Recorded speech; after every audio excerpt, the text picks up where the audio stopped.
중국의 수도 베이징의 코로나19 대응 조치가 심상치 않습니다. 전체 주민의 90%를 대상으로 PCR 검사를 확대하고 봉쇄 구간도 계속 늘리고 있습니다. 지난달 전격적으로 도시 전체를 봉쇄했던 상하이의 전철을 밟는 건 아닌지 우려가 높은데요. 곧 베이징 특파원으로 가는 국제부 강정규 기자와 이야기 나눠보겠습니다. 어서 오세요. 안녕하세요. 오십시오. 자, 이제 베이징시가 비상입니다. 베이징시 같은 경우에 모든 주민에게 세 차례 PCR 검사를 받도록 했다고요? 네, 그렇습니다. 지난 밤 사이에 베이징시 당국이 발표한 내용인데요. 이 전 주민에 대한 PCR 검사 대상 지역을 관내 11개 구역으로 확대를 했습니다. 예. 제가 베이징시 지도를 준비를 했는데요. 네. 베이징시는 우리나라 수도권 전체 면적보다 큽니다. 지금 지도에 보이시는 빨간색으로 표시된 구역, 이게 바로 도심의 11개 구역이고요. 예. 이곳에 베이징 전체 인구의 90%, 약 2천만 명이 거주를 하고 있습니다. 지금 하얀색으로 표시되는 이제 외곽의 5개 구역, 이곳이 이제 이번에 검사 대상에서는 빠진 구역인데 여기는 이제 대부분 인구 밀도가 매우 적은 사실상의 시골 지역이라고 할 수가 있죠. 그렇기 때문에 베이징 시내에 있는 사실상 모든 주민들이 이틀에 한 번씩 48시간마다 PCR 검사를 모두 3차례 받아야 하는 상황이 지금 펼쳐지고 있는 것이고요. 예. 베이징시 당국 입장의 설명을 들어보면 이 오미크론의 빠른 전파력, 이 빠른 전파 속도를 따라잡기 위해서는 어쩔 수 없는 조치다. 이렇게 설명을 하고 있습니다. 네. 이틀에 한 번이면 일주일에 3번씩 PCR 검사를 받는 건데 인구가 또 많잖아요. 2천만 명 정도를 일주일에 3번씩 검사를 하려면 상황이 굉장히 심각했기 때문에 이런 결정을 내린 것이다. 이렇게 볼 수 있겠네요.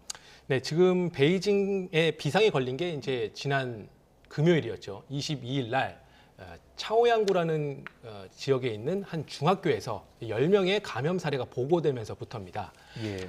방역당국 발표에 따르면 이미 한 일주일 정도 조용한 전파가 이루어진 상태였고 밀접 접촉자로 분류된 사람도 2천 명이 넘었다는 이런 설명이 있었거든요. 차오양구는 베이징시 안에서도 인구 밀도가 가장 높은 지역입니다. 약 350만 명이 거주를 하고 있고 지금 3만 명 규모로 파악되는 우리 한인촌, 한인촌도 바로 이 차오양구 안에 소재해 있습니다. 어제까지 약 사흘 동안이죠. 22일부터 72명의 감염자가 나온 상태고요. 네. 매일 한 20명 안팎의 신규 감염자가 나오고 있는 상태입니다. 이 상하이가 봉쇄될 당일에 일일 확진자가 약 3,500명 정도였거든요. 예. 그것과 비교해 보면 지금 단계에서는 도시 전체를 봉쇄하는 이런 얘기를 하기에는 아직은 좀 그렇게 심각한 상황으로 볼 수는 없는. 지금 상황은 심각하지 않더라도 이제 선제 조치를 취한 셈인데요. 당장은 그렇게 심각하지 않은 상황인데 선제 조치를 취했다. 사재기 현상까지 나타나고 있다고 하는데 그게 어떻게 보면 상하이 효과라고 봐야 되겠습니까? 네, 맞습니다. 예.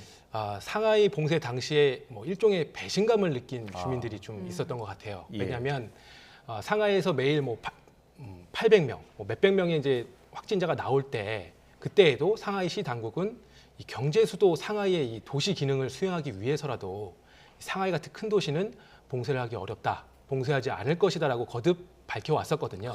그랬군요. 그러다가 지난 3월 28일 날 전격적으로 봉쇄를 단행했습니다. 이 아무런 준비 없이 이 집안에 발이 묶인 사람들, 준비해뒀던 식료품 다 떨어지면서 당장 끼니 해결조차 어려운 상황으로 내몰리게 됐습니다. 네. 이렇다 보니까 이런 상황을 지켜본 베이징 주민들, 아무리 수도 베이징이라고 해도 예외가 있을 수는 없겠다, 이런 인식을 공유하기 시작했고요. 그러면서 중학교에서 이제 확진자 10명의 집단 감염이 발표된 그 날부터 이 마트로 달려가서 물건을 사두려는 이른바 사재기 현상이 나타나기 시작한 겁니다. 이 사재기 현상 좋은 현상이라고 말할 수는 없겠지만 나름 이해가는 측면이 있는데요. 왜냐하면 이 베이징에서는 어떤 곳에 감염자가 단 한 명이라도 나와도 아파트 단지 전체를 폐쇄해 버린다던가. 한 명만 나와도요? 그렇습니다. 그리고 밀접 접촉자가 아니더라도 확진자가 나온 건물에 갔다는 이유만으로 격리가 되기도 합니다. 네. 현재 베이징에서 실질적으로 봉쇄가 이루어지고 있는 구역이 이 15km 면적의 임시관리 통제 구역입니다. 이 구역 안에 있는 주민들 3차례 PCR 검사에서 전원 음성이 나와야 격리가 해제가 되고요. 한 명이라도 또 양성이 나오면 다시 격리가 연장이 됩니다. 이렇다 보니까 베이징 주민들 밖으로 움직일 수 있을 때, 뭐라도 사다 둘 수 있을 때 물건을 사다 둬야겠다. 이런 불안 심리가 발동을 하고 있는 것으로 보입니다. 저희 현지 취재진이 만난 베이징 시민의 목소리 한번 직접 들어보시죠. 他那商场大家都在抢菜嘛，大家都在买，就怕到时候赶不上。 네, 지금 상해 봉쇄가 한 달째가 다 돼가는데 상하이는 상황이 어떻습니까?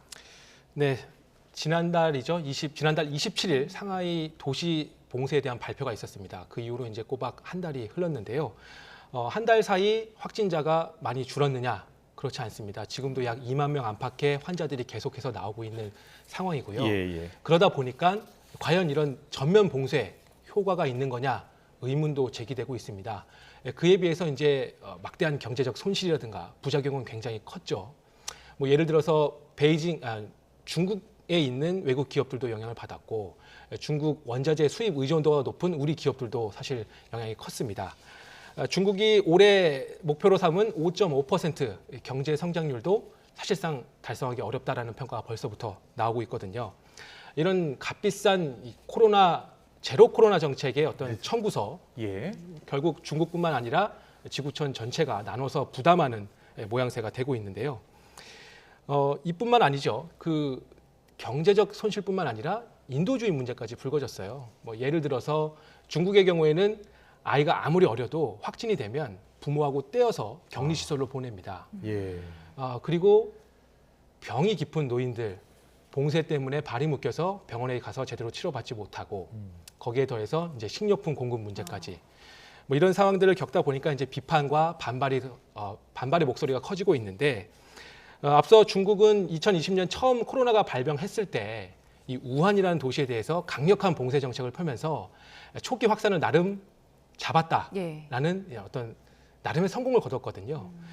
그런데 이제 오미크론이라고 하는 변이는 또 전파력이 강한 또 다른 국면인데 이것이 중국 대륙에 상륙하면서 이 제로 코로나 원칙 또 다른 시험대에 올랐다는 말이 나옵니다. 네.